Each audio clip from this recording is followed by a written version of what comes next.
Kita masuk pada pembahasan yang pertama, yaitu pengertian bimbingan dan konseling.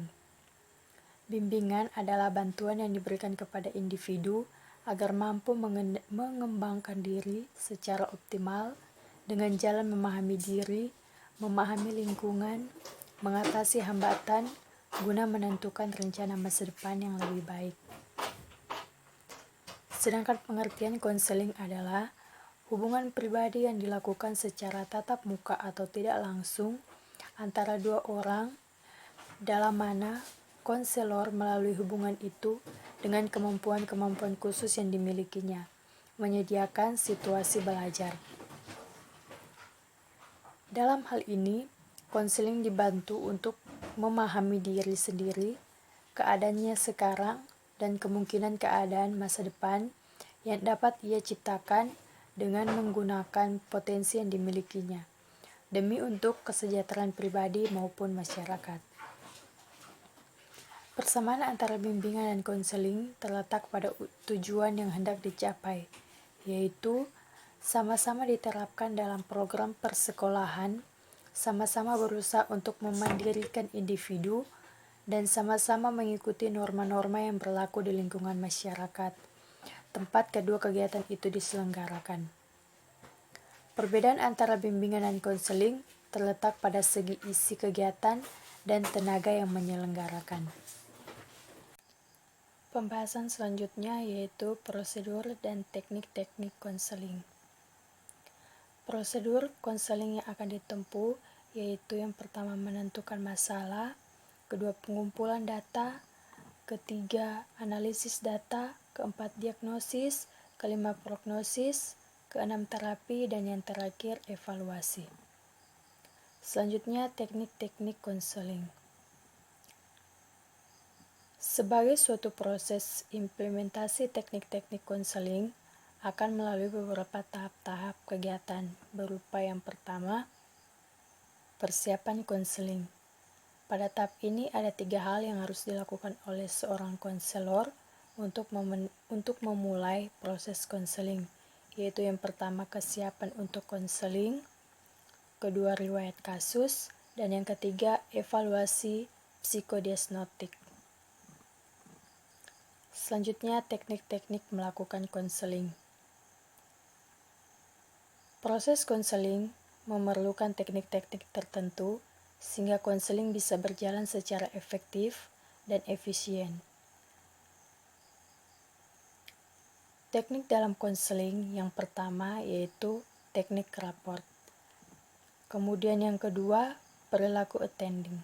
Kemudian yang ketiga, teknik structuring. Kemudian yang keempat, empati. Yang kelima, refleksi perasaan.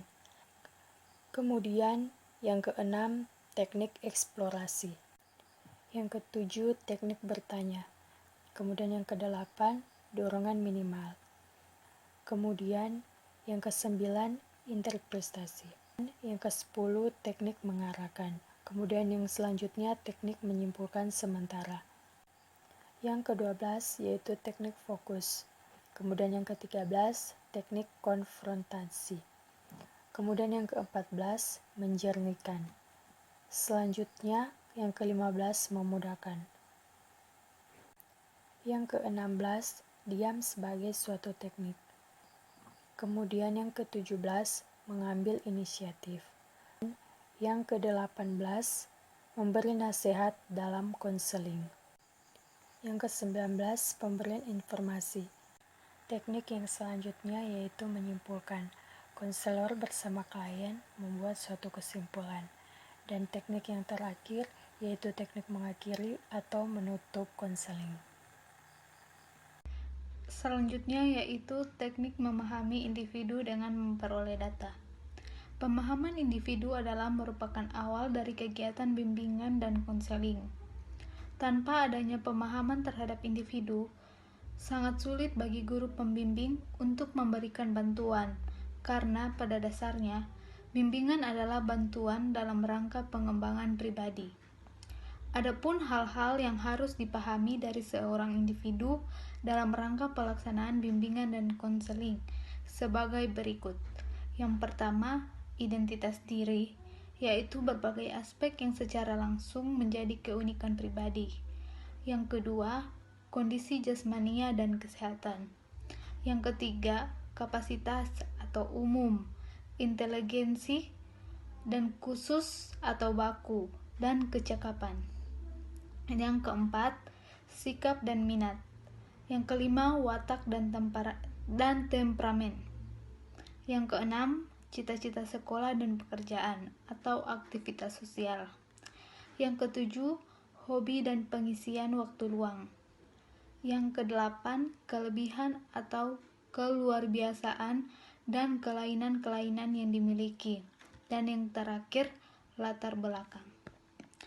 Untuk memperoleh data yang lengkap, teratur, dan efektif, sehingga menunjang pelayanan bimbingan dan konseling secara efektif pula.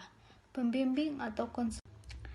Teknik tes atau testing merupakan usaha pemahaman individu dengan menggunakan alat-alat yang bersifat mengungkap atau mengetahui karakter peserta didik.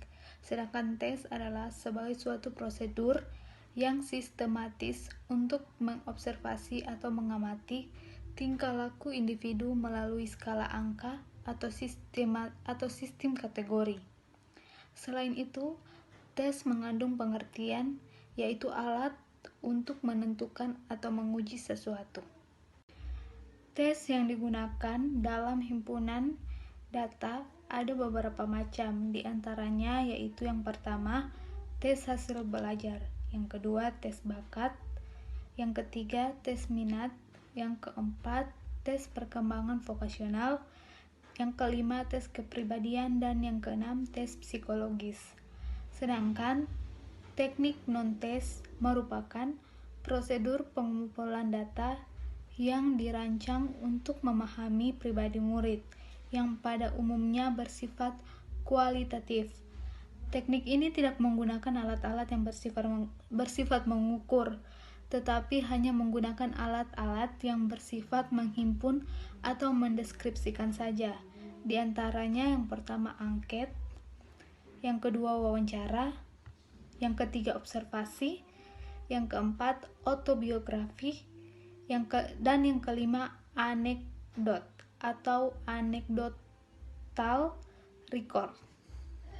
Kita masuk pada bagian yang terakhir, yaitu fase-fase dalam bimbingan dan konseling.